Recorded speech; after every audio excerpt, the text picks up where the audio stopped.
What's up, everybody? One of the common questions I get about Ecosense Trov are what are the effects of some of the different louvers.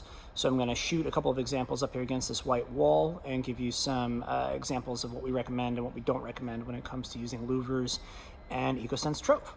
Okay, so our first example up here is going to be the 9x9 tight graze distribution, and I'm using this for a specific reason. What we're looking at here is the Symmetric Louver. And what you can see is that the louver is going to raise the dark spot here just a little bit as you get that grazer up against the wall. What you see is that your light starts really right at the edge of the louver, but it eliminates any side-to-side flare from the fixture, and you see no visible shadowing or any kind of imaging coming from the louver. One question that comes up often is what's the difference between the asymmetric louver and the symmetrical louver? Well, other than the cut of the louvers, and I'll show you that in a second, there's not a lot of difference when you get to these tight grazers. In other words, you're not going to see an appreciable performance difference with the asymmetric versus the symmetrical louver in a tight graze.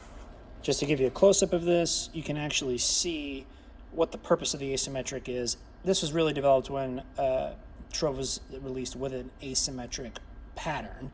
That made a little more sense, but you can see in a side view, you're only getting a little bit more side throw out of the asymmetric louver in terms of against your grazing target. So for a wall grazer, it's not necessary. I get a lot of questions about the honeycomb louver. I don't recommend it for tight grazing applications, and this is why. You see those striations in there? They fade out as you get up the light beam, and that's true in person as well. I know the camera can deceive a little bit, but the beam really does clean up over distance, but unless you have a deep throw distance and you're looking for a very, very quiet grazing pocket, I don't often recommend the honeycomb louver for a grazing application. Really quickly, I want to show you the 9x29, which is another grazing optic, and what you can see here is the lateral left to right spread. So when they say 9, they mean off the wall. When they say 29, they mean that lateral spread along the wall.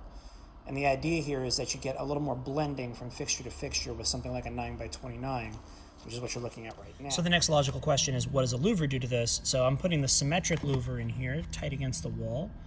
And you can see the louver is designed to be right between those LEDs, right?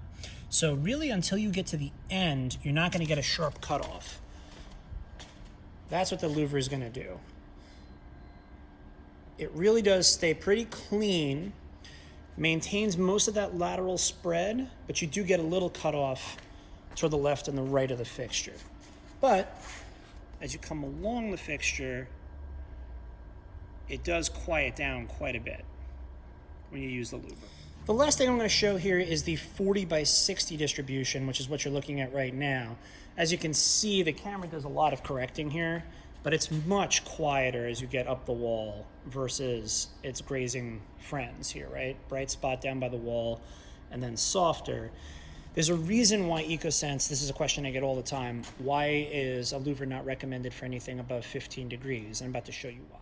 The primary reason for recommending against the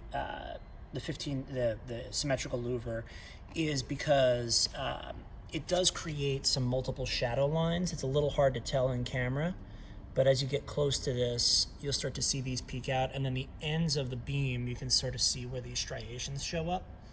So it's a little unsightly, and it's generally not recommended for something that's a softer beam like this. And the last thing I'll show you again with this 40x60 is the softness of that honeycomb louver. Again, you're going to get that honeycomb pattern, but a 40x60 is really not designed to be a grazing light. It's designed to be a wash light. So if you're coming out at a target, something like this, like you normally would with a 40x60 optic, you are going to get a little bit of that multiple shadowing at the edge of the honeycomb, but it's much, much softer to look at.